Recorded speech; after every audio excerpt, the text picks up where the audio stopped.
That's a huge way to find the content, is to go to the source. So it depends on your industry. When I was doing my hair blog, totally different spin than my branding blog.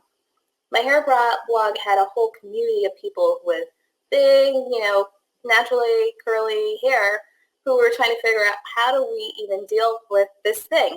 So there were communities out there already. There were message boards for YouTubers as well who were talking about this. Following those people and following those hubs, those communities online, those message boards, those sites around these topics, I was able to join in and ask people.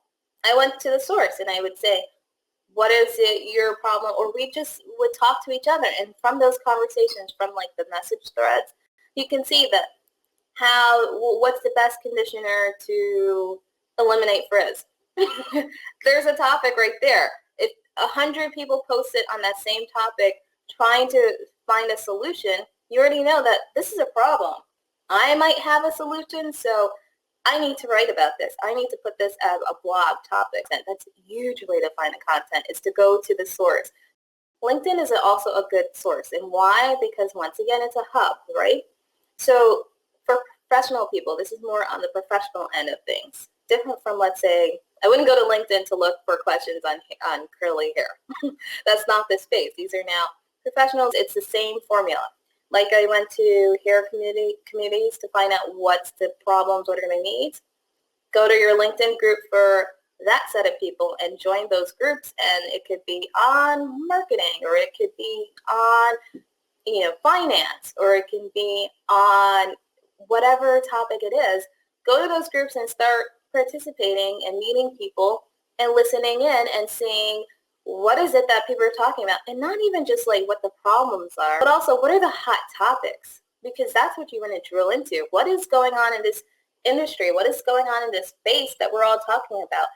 Is it something, for instance, for me on the marketing end, maybe Google has another update coming out that's going to throw all websites into a tailspin? Well, then I need to know, what are people saying in the group, and how are people addressing it? Are they affected? Are they not?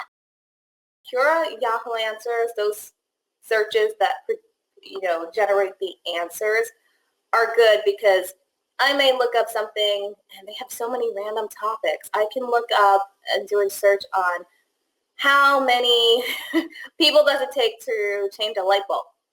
Random topics, and Cura will generate this whole conversation of people who had the same questions, which you wouldn't think so, but you're like, okay, people do these searches, and they do have them. You can find, follow the thread of people's answers, suggestions, references to other sites, what their 2 cents are. So that's a great source as well. Cura and Yahoo Answers are kind of the same with that. Twitter searches are good, because why? People are always, well, I won't assume people are always, but there's so many people on Twitter right now, and these platforms like a Blab or Periscope is driving people to Twitter, that you can mine Twitter for answers. Why? Because you can do a little search on a hashtag, and you'll find a whole thread of people commenting and what people are thinking as well. So yes. Facebook groups as well. Some of them are open, which allows you to just join in and join the groups. It's the same kind of formula. Once again, it's a community. Join the Facebook group, and you can just see what's going on, or view what's going on in the group. And you can look as a voyeur, just watching, lurking, but then also don't have any fear of just joining the group themselves and starting conversations, because you might think of a topic, throw it out there, and then see what people have to say. And then based on the feedback, you might say, that was such an excellent conversation that I'm going to do a whole blog post about this. I am all about authentic brand building. I like to give you guys some branding, marketing, communications tips. You can find all that information on my website, which is reneewalker.me.